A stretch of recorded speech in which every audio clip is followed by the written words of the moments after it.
kinda like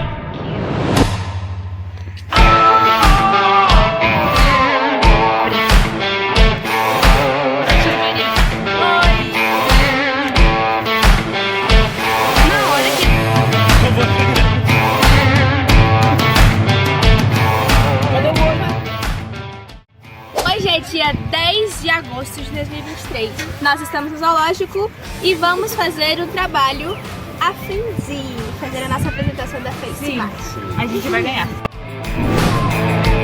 Principalmente no papel dos insetos para o meio ambiente, pensando justamente em um desenvolvimento sustentável. No caso de um fazendeiro que ele jogou um inseticida pelo ar. Isso é proibido, é ilegal. Matou uma população de abelhas gigantescas. E acabou que o prejuízo voltou todo para ele, porque as abelhas são importantíssimas. 75% das coisas que a gente se alimenta vem principalmente das abelhas. Então, acabou tudo.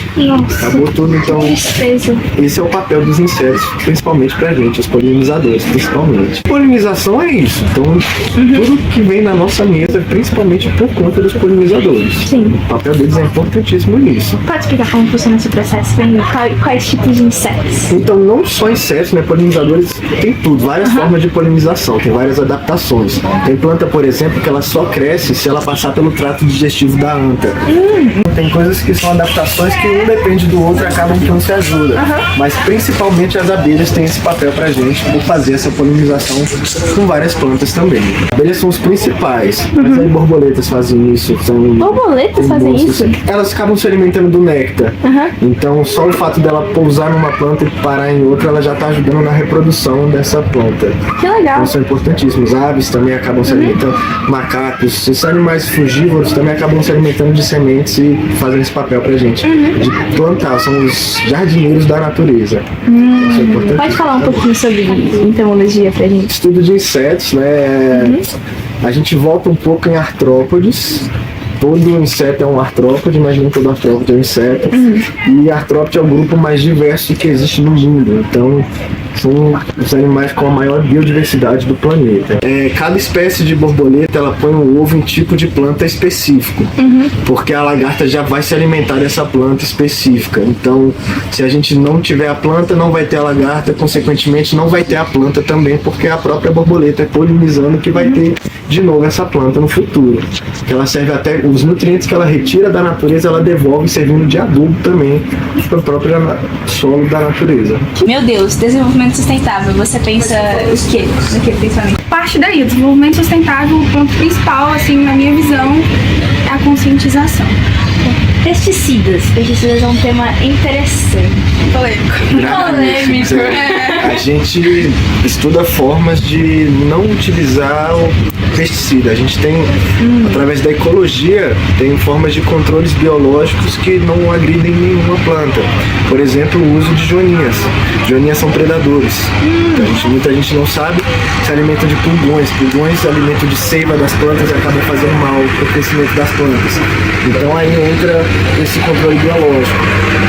E a gente introduz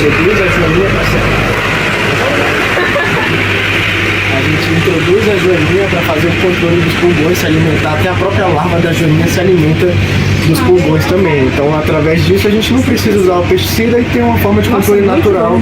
O animal vai estar inserido na natureza e não vai causar um problema nenhum.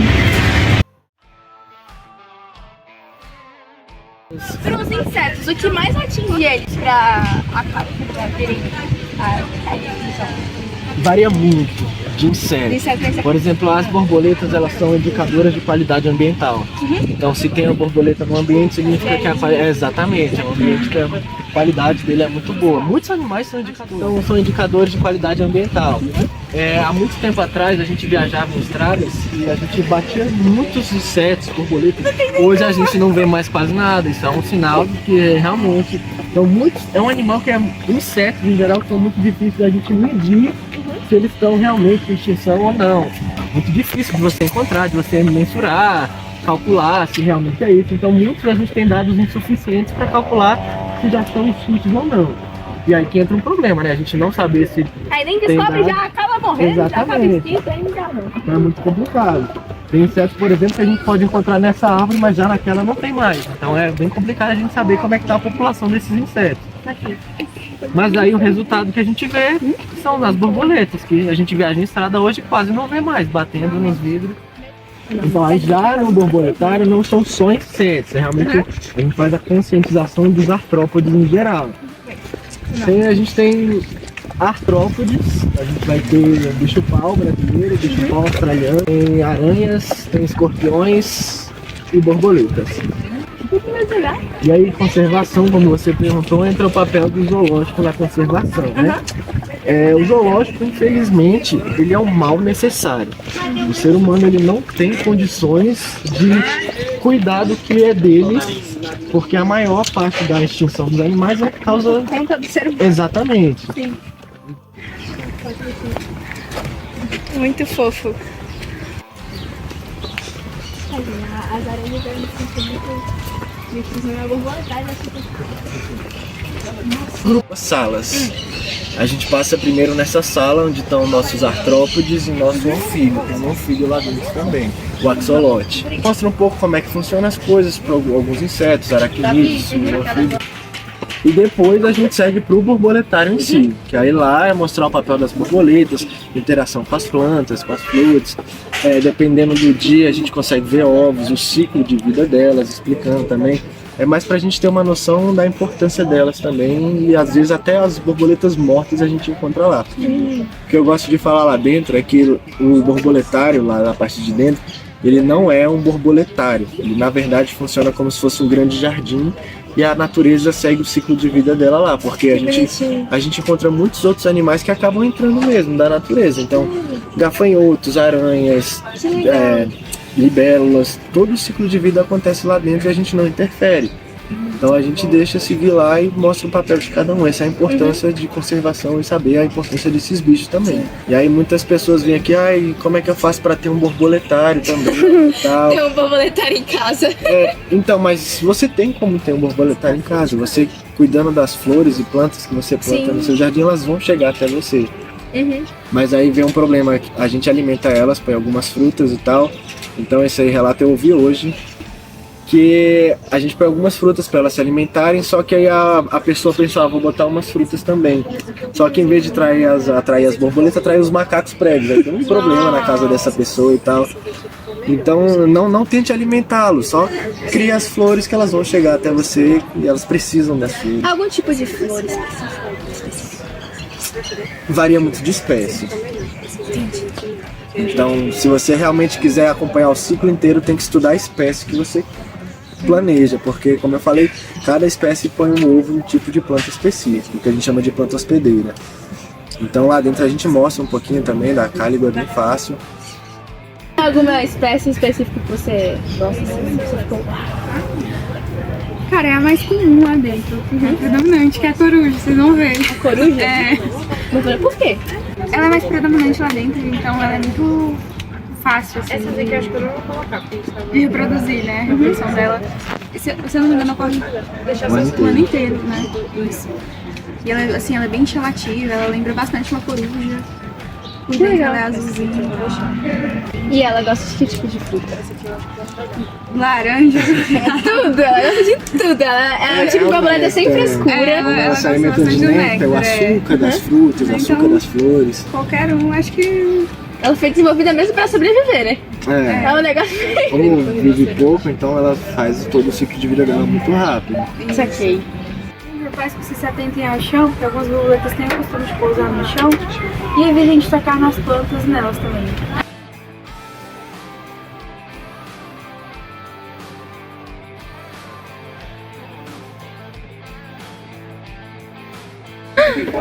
Nossa! Oi, se vocês estão entrando de fato no borboletário, vocês podem observar aqui que algumas estão se alimentando do néctar das frutas. Então aqui a gente tem laranja, banana, mamão, se não me engano. E logo aqui em cima a gente consegue visualizar os casulos. Porque muitas borboletas, elas colocam os ovos nas plantas, os tratadores da casa de criação vêm, retiram esses ovos, levam para a casa de criação, aí lá eles fazem todo um controle. E quando estão na fase do casulo, né, da polpa, a gente coloca aqui. Sim. E elas saem aqui mesmo. Deixa eu ver. E como vocês vão observar, a coruja é a que mais predomina aqui. Mas só é a coruja. É. E aqui a gente tem um ambiente dividido em 3, então vocês vão observar que esse espaço aqui ele é fechado, né? É a mata fechada, a semi-aberta e a totalmente aberta. Então as borboletas desses espaços têm preferência por eles. Mas nada impede uma de transitar, né? Que é a casa delas aqui. É. O que é isso? Nada. Mesmo nada parece alguma coisa, hein? Era uma colmeia que a gente tirou. Olha aqui.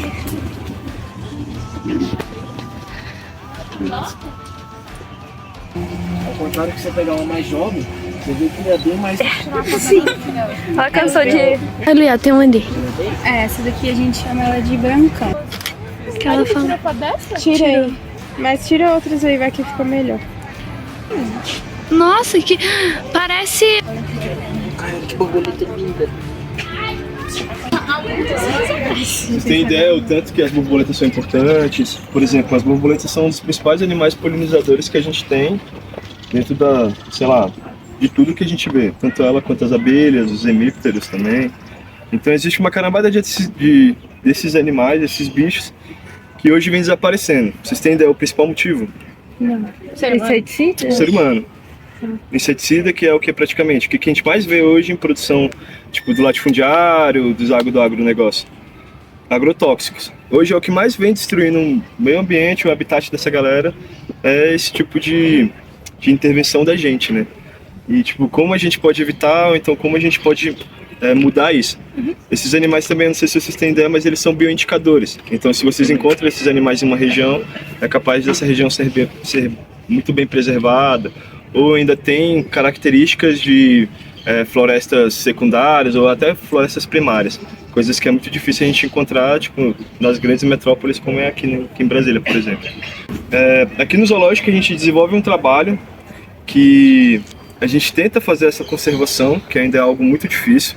Existe toda uma lista desses bichos que são animais que vêm hoje, que são listados e que estão numa lista de ameaça de extinção. Mas quando a gente fala sobre esses bichos assim, exige muito mais do que a gente só faz aqui. A gente acaba só mantendo essas espécies com o que vocês estão vendo aqui, que ainda é pouco. Quando a gente fala sobre conservação, ainda vai muito mais além. Vai desde as plantas hospedeiras, que são as plantas que são fundamentais para esses bichos, quanto uma natureza que seria muito mais parecida com a de verdade. O que a gente faz aqui é quase uma manipulação, assim. Existem plantas aqui que elas todas se alimentam, mas que na natureza em si elas não vão conseguir encontrar sempre elas. Tem plantas muito mais específicas. Então essa parte de polinização é um exemplo do quanto elas são tão importantes. Por exemplo, se essas plantas reproduzem é graças a esse desenvolvimento e a esse atrito que ela tá ali, ó, cheirando uma plantinha, aí vai lá na planta macho, pega um pólen de um polo macho e vai na fêmea, e aí as plantas acabam se reproduzindo. Mas pra gente colocar em prática o que nós, jovens, não só jovens, mas o que é escola, o que nós podemos fazer para poder ajudar em um desenvolvimento sustentável, em uma conservação mesmo, coisas mais práticas. Eu diria que primeiro ter essa consciência, né, velho, de entender que isso aqui é sagrado pra caramba. Eu acho que a gente ainda vive dentro de uma sociedade que ela investe muito nos princípios que são naturais, assim, que são coisas que eu acho que a gente deveria entender desde as gerações bases, desde a molecada, da gurizada, já tinha que entender que uma plantinha dessa daqui ela é muito mais sagrada do que, sei lá, a tecnologia. Isso daí eu acho que é um princípio legal para entender sobre essa educação ambiental, de entender que esse bichinho ele é super importante. E aí vem junto desde começar a criar planos de, sei lá, plantar ou reflorestar áreas que são necessárias que isso possa acontecer. Estudar mais sobre essas plantas, assim, desde plantas alimentícias a plantas hospedeiras, a plantas de pouso, que são plantas que esses bichos gostam muito. E aí talvez começar nas comunidades. Eu não sei se vocês já ouviram falar de racismo ambiental. Racismo ambiental? Isso. O racismo ambiental é um conceito que existe dentro de todo isso que a gente vê hoje nessa sociedade moderna. Se a gente pensa hoje na asa sul, asa norte, a gente vê que ela é totalmente diferente do que a gente vê lá na Ceilândia, Samambaia e Taguatinga. Quando a gente observa, tipo, a estrutura social que a gente tem ali, a gente vê que é totalmente estrutura diferente. Aqui vocês vão encontrar muito mais áreas verdes. Bem mais lá não, arborizado. isso daí. Então, assim, a gente que vem dessas cidades, a gente tem que entender que ou a gente começa as mudanças lá, ou senão a gente nunca a gente vai conseguir ver mudanças como aqui. E, por exemplo, o governo ele tá pouco se ferrando para aquelas quebradas lá, a gente sabe. E por isso que talvez, quando a gente fala sobre esse racismo, é por isso. Exemplos como esse, que lá vocês não vão ver as mudanças que a gente vê aqui, porque os investimentos são muito mais aqui. Aí, por exemplo, as escolas, que são as bases mesmo, tipo, talvez mudanças de conceitos, formações para vocês, é onde vocês começam a entender muito mais sobre esse sagrado, um exemplo, e como talvez vocês, como essas bases, podem começar a mudar lá. Um exemplo é, sei lá, vou começar a fazer um jardim dentro da minha escola, ou, pô, vou começar um projeto de adotar uma praça da onde vocês possam estar convivendo, ou até mesmo começar, eu já participei de um projeto onde a gente passava o começo do ano a falar, vou criar plantas, a escolher 3 espécies de plantas, a ponto tipo, de começar a cuidar dessas plantas até um ciclo delas que elas já estão grandes, onde elas começam a dar mudas. E aí de repente vocês se juntam e aí vamos levar todas essas plantas e vamos ambientar, vamos reflorestar, vamos fazer qualquer coisa em alguma área, seja no jardim da escola, ou então no jardim da quebrada, ou um espaço público, saca? Isso daí pode ser formas de, talvez, a gente que é daquela quebrada lá, começar a transformar ela. Sei lá, pode ser algum exemplo. Muito massa. Eu não sei, eu acho que a educação ambiental nesses lugares é o mais importante, é o que mais a gente tem carência. A gente sabe que é muito diferente o conhecimento da galera de lá pro pessoal que está vivendo aqui, sabe? Porque aqui eles conseguem ter muito mais acesso à informação, conseguem ter muito mais acesso a várias outras questões, porque eles tiveram esse privilégio de estar em uma área onde ela é muito mais valorizada, né? Enquanto as quebradas passam por isso, saca? Aí eu não sei, talvez pode ser um exemplo de vocês começarem a mudar isso. Falar que não precisa pensar em mudar o mundo, né? Mas pequenas ações que vocês começam para conscientizar, aumentar o número de pessoas que vocês conseguem abraçar a causa de vocês já é uma diferença gigantesca. Então, quanto mais conscientizar essas pequenas pessoas que não fazem ideia da importância dessas coisas, já ajuda muito. E aí, tipo, por exemplo, esse conceito que eu estava falando desse racismo, é que de fato é isso, assim, como pessoas aqui têm o privilégio de ter áreas verdes, que são áreas de maiores lazer, que são áreas seguras, enquanto a gente vê que lá, se você tem uma praça, onde tem uma árvore, eles preferem cortar a árvore porque eles vão falar que vai ter pessoas que vão ficar aqui debaixo fazendo isso, aquilo, outro. Ou se tem uma praça onde ela é toda bonita, as pessoas não vão ter o cuidado porque elas não foram instruídas estruturalmente, que isso daí vem de um conceito social, saca? Então, a ideia de todos esses conflitos vem muito mais desse princípio da educação social mesmo, que a gente vê que é muito diferente. Um exemplo é tipo as escolas, sei lá, as universidades que são públicas e que a gente vê que a maioria das pessoas que passam nessas universidades são pessoas de escolas particulares. Porque dentro das escolas públicas, elas acabam não tendo essa estrutura ou realmente uma educação que seria muito mais abrangente, muito mais, sei lá, educativa mesmo, sabe? Sim. Então, eu acho que, não sei se talvez vai ajudar vocês. Com certeza. Mas pensa bem nisso, assim, sabe? Tipo, de entender que a natureza talvez pode ser o bem mais sagrado que a gente vai ter. Porque daqui a pouco, a minha geração, a gente já vê o tanto que a gente sofre. A de vocês vai ver que vai ser bem mais ainda. Com certeza. A dos nossos sobrinhos, ou dos nossos filhos, ou sei lá, netos, vai ser muito pior ainda. Então, se a gente realmente não conscientiza a base, ou vocês que estão ainda no ensino médio, é ensino médio, né? Uhum.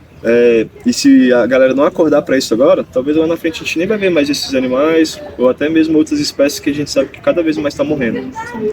Sacou? Mas é isso, galera. Cuidem das plantinhas, Com certeza. lutem contra o sistema, porque Sim, tem que funciona a gente todo dia. coração em cima, a gente não tem como ser a favor do sistema, né? Exatamente. Complicado.